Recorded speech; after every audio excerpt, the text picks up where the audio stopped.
President Trump's executive order on transgender athletes bringing speedy results. The Rochester Institute of Technology confirms Sadie Schreiner, who was born male, will no longer compete at the women's track and field team's next meet.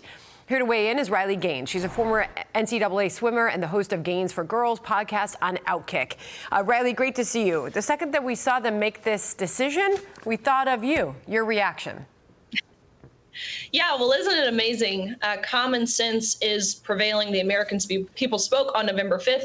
This is overwhelmingly what we voted in favor for. So it's amazing to see schools comply. It makes me wonder, if it was this easy, why couldn't they fall in line sooner with Title IX, which was already federal law? Of course, President Biden and his Department of Education proposed a radical rewrite of Title IX. So this is great news. The executive order written by President Trump and signed by President Trump was so beautifully and thoroughly written. But I will say, I have concerns over the NCAA's new policy that they put forward. I believe this policy has more holes than Swiss cheese or a crocheted sweater. But nonetheless, to see these schools complying with the executive order, it leaves me feeling hopeful, that's for sure. Yeah, put number 3 up on the screen here, guys, because I'll let people decide based on what you just said. You're taking issue with some of this. I can imagine some of what you're taking issue with.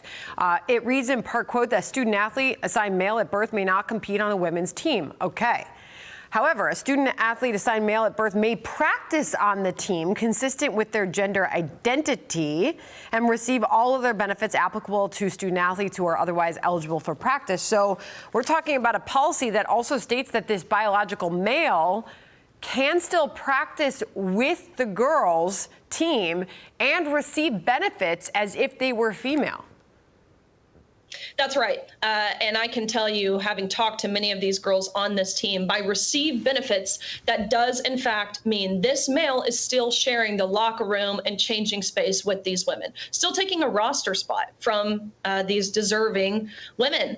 This policy, it defines gender identity, and it defines gender identity as man and woman. But this policy, this NCAA policy, it does not define sex itself, and it does not define male and female. I cannot believe we have reached a point where it is necessary. We have to define these words, but unfortunately, we do. It's necessary, and I would argue that it's urgent. What we've seen over the past few years, certainly under the previous administration, is we've seen these unelected bureaucrats go through the back door and reinterpret these words to mean what they want them to mean. So with the current NCAA policy, I have concerns. I think it would be very naive to believe that the NCAA essentially overnight grew a backbone and wanted to protect female athletes. Yeah, and to be sure, this was not somebody who was delicately entering the world of women's sports. She was winning in a big way and ruffling feathers as she did it. This was a Daily Mail headline from 2 weeks ago when Sadie Schreiner ruffled feathers over a victory. Trans runner brags about obliterating female rivals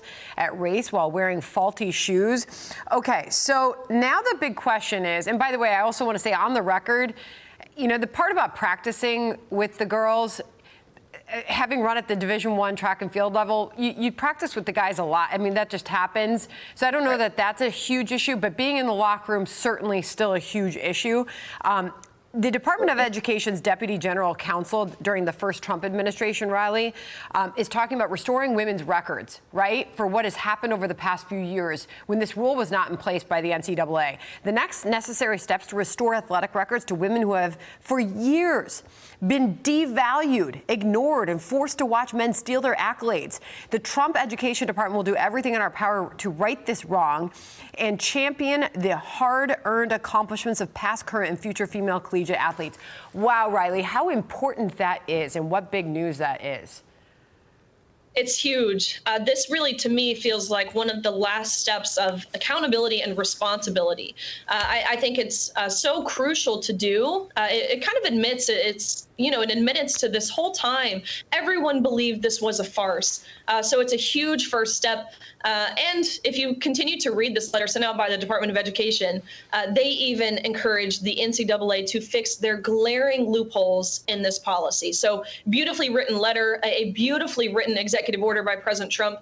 And I hope that the NCAA falls in line with federal law and with this executive order. Yeah, sadly, though, some of those competitors have gone off to graduate, and they won't get to enjoy those accolades in the moment of their collegiate careers. Thank you very much, Riley. Always good to have you on. Thank you.